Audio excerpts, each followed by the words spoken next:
So ভাই লোক finally আমি দেখে নিলাম 2026-এর much awaited movie Dhurandhar part 2।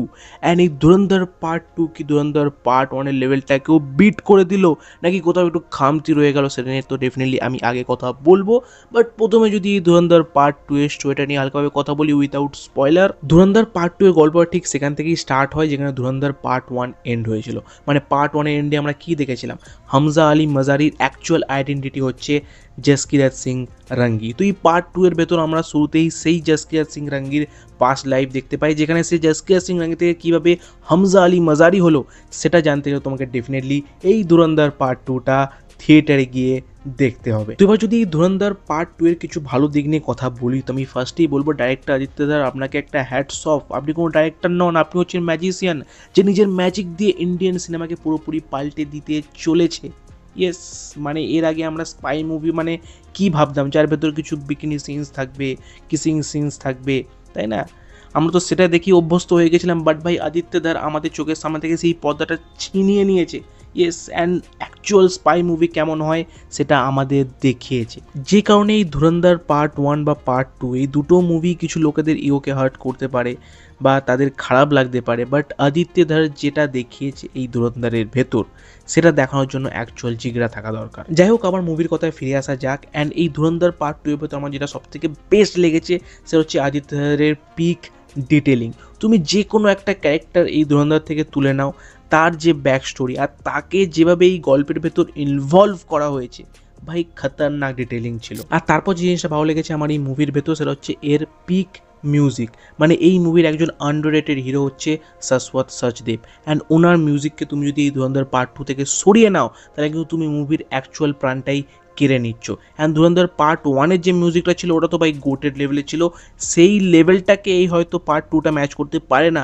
But তারপরও এমন কোনো সিন নেই মিউজিকের দিক থেকে যেখানে তোমার মনে হবে যে ভাই মিউজিকটা হালকা হলেও ডিসঅ্যাপয়েন্ট করে দিচ্ছে, এমন একটাও সিন তুমি খুঁজে পাবে না। আর তারপর যে জিনিসটা ভালো লেগেছে আমার এই ধুরন্ধর 2 এর ভেতর সেটা হচ্ছে ডেফিনেটলি এর ভেতর থাকা একসেবারকার এক পারফরমেন্স। এসপি আসলাম নিয়ে নাও বা অজয় সানিওয়াল নিয়ে নাও, হামজা আলী মাজারি নিয়ে নাও, মেজর ইকবাল নিয়ে নাও, এলিনা নিয়ে নাও, জামিল জামালি নিয়ে নাও বা বড়ে সাহেব নিয়ে নাও, ভাই সবাই কি নিখুঁত পারফরমেন্স দিয়েছে এই মুভির ভেতর। মানে ডাইরেক্টর অজিত ধর জাস্ট সিনগুলো বুঝিয়ে দিয়েছে অ্যান্ড ক্যারেক্টারটা ওনাদের বুঝিয়ে দিয়েছে অ্যান্ড ওনারা সেই ক্যারেক্টারটা জাস্ট খেয়ে নিয়েছে। ইয়েস, অ্যান্ড খেয়ে ঢেকুর অবধি তোলেনি। এতটা সুন্দর এতটা খতরনাক পারফরমেন্স ওনারা ডেলিভার করে যায়। অ্যান্ড শেষে এসে ওই হামজা আলী মাজারি মানে রণবীর সিংয়ের যে পারফরমেন্সটা ছিল ভাই, চুম্মা ভাই চুম্মা। ইয়েস, মানে ইমোশনাল সিন হোক বা অ্যাকশন সিন হোক, রণবীর সিং জাস্ট ফাটিয়ে দিয়েছে। আর এসপি আসলাম মানে সঞ্জয় দত্ত যতবারই স্ক্রিনে এসছেন একটা আলাদা মজা নিয়ে এসছেন, কারণ ওনার মুখে কিছু শ্রুতিমধুর শব্দ এতবার উনি এত ভালোভাবে ইউজ করেছেন যে আমাদের শুনে জাস্ট মজা চলে আসে। আর তারপর যদি অর্জুন রামপাল মানে মেজর ইকবালের কথা বলি, তো ওনাকে মুভির মাঝে মাঝে ইউজ করেছে ভোকালটাকে মেনটেন করার জন্য, যেটা উনি বেশ ভালোভাবেই করেছেন। আর তারপর যদি এলিনার কথা বলি, তো ওনার পার্টটা এই মুভির মধ্যে কিছুটা ছোটো ছিল, বাট যতটুকু ছিল উনি নিজের একটা ইম্প্যাক্ট ফেলে যায় এই গল্পের ওপর। আর সবথেকে স্পেশাল ক্যারেক্টার হচ্ছে এই মুভির ভেতর সেটা হচ্ছে জামিল জামালি। কেন তুমি সেটা মুভি দেখার পরই জানতে পারবে। আর সবথেকে স্যাভেজ ক্যারেক্টার হচ্ছে এই মুভির ভেতর সেটা হচ্ছে অজয় সানিওয়াল প্লেড বাই আর মাধবন, কারণ উনি যখনই কোনো লম্বা চড়া ডায়লগ দিচ্ছেন সিটি তালি থামছে না। আর এর পাশাপাশি আফটার জওয়ান আমার মনে হয় ধুরন্ধর 2 ইন্টারভালটা সবথেকে বেস্ট ইন্টারভাল, কারণ এই ইন্টারভালে এমন একটা টুইস্ট তোমার দিকে এনারা থ্রো করবে আর এমন একটা সাইলেন্স বজায় রেখে দেবে যে তুমি ওয়েট করতে পারবে না কখন আবার এই মুভি সেকেন্ড হাফ স্টার্ট হবে। আর তারপর যে জিনিসটা ভালো লেগেছে এই ধুরন্ধর 2 এর ভেতর সেটা হচ্ছে ডেফিনেটলি এর অ্যাকশন। আর এই মুভির ভেতর উজের বালোচের একটা ফুটবল খেলার সিন আছে, ইফ ইউ নো ভাই, ওই সিনটা পুরো ভেতর থেকে নাড়িয়ে দিয়েছিল। আর একটা সিন আছে মেজর ইকবাল আর রণবীর সিং এর, ওইখানে যে সিনটা আছে সেই সিনটা দেখে মানে তোমার বুক ঢিপ ঢিপ করবে। ইয়েস, অ্যান্ড কেন এই ধুরন্ধর 2 মুভিটা শুধুমাত্র 18+দের জন্য, তুমি সেই সিনটা দেখলে প্রপারলি বুঝে যাবে। মানে স্ট্রিক্টলি 18+ লোকেদের জন্য এই মুভির অ্যাকশন। ওকে, অ্যান্ড তার মাঝেও কিছু সেন্সারের বুঝতেই পারছো বদমাইশি আছে যেসব সিনগুলোকে একটু হলেও কেটে দিয়েছে। বাট ওভারঅল এই মুভির যে অ্যাকশনটা দেখিয়েছে, যে রেঞ্জে এগিয়ে অ্যাকশনটা দেখিয়েছে, ভাই মজা চলে আসে। ইয়েস, লিটারালি মজা চলে আসে, মানে পয়সা ওসুল ফিল দিয়ে দেয়। মুভির মাঝে মাঝে যখনই কোনো অ্যাকশন স্টার্ট হচ্ছে তুমি নিজের চোখের পাতা অবধি ফেলতে পারবে না ভাই, কারণ এতটা এঙ্গেজিং আর এতটা এক্সট্রা অর্ডিনারি ছিল এই মুভির অ্যাকশন যে তোমার সামনে যে মেন ক্যারেক্টারটা আছে তার চোখে যে রিভেঞ্জটা আছে সেটা তুমি অ্যাকচুয়ালি ফিল করতে পারো। ইয়েস, অ্যান্ড তোমারও মনে হবে আমিও উঠে একটা দিয়ে দিই গরম গরম। ইয়েস, মানে ওই যে চার্জ আপ করে না তোমাকে এই মুভির অ্যাকশনটা, সেটা তুমি লিটারালি ফিল করতে পারো। ইয়েস, তোমার সামনে থাকলে তুমিও দিয়ে দিতে 2-4টে। এই যে অ্যাকচুয়াল মানে ফিলিংটা, সেটাই এই মুভির অ্যাকশন দেখে আসে। আর তারপর যে জিনিসটা আমার বেস্ট লেগেছে এই মুভির ভেতর, সেটা হচ্ছে এর টুইস্টগুলো।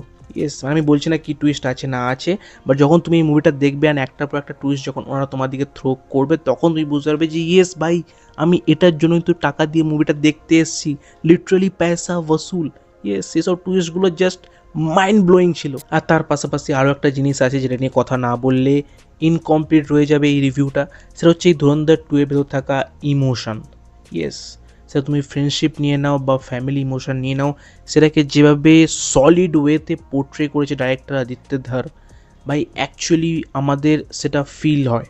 ইয়েস, এই মুভির ভেতর যে ইমোশনগুলো ছিল সেগুলো আমাদের হিট করে, অ্যান্ড যে কারণে আলাদাভাবে এই ধুরন্ধর 2 মুভিটা আমাদের মনে একটা আলাদা জায়গা করে নেয়। যে কারণে আমি এই ধুরন্ধর 2 মুভিটাকে দেবো 5/5। ইয়েস, এই মুভিটা 5 স্টারই ডিজার্ভ করে। অ্যান্ড ইয়েস, এর মাঝে সেন্সারের কিছু বদমাইশি আছে, যেখানে কিছু কিছু ভালো ভালো ওয়ার্ড ওনারা মিউট করেনি, আবার কিছু কিছু ভালো ভালো ওয়ার্ড মিউট করে দিয়েছে। মানে কী লজিকের পেছনে আমি তো জানি না। ওকে, যে কারণে সেটা একটু হলেও এই মুভির মজাটাকে নষ্ট করে দেয়। ওকে, বাট এটা তো মুভির ফল্ট নয়, তাই না? এটা মুভির কোনো দোষ নয়, যে কারণে আমি মোটে দেবো 5-এর ভেতর 5টা স্টার।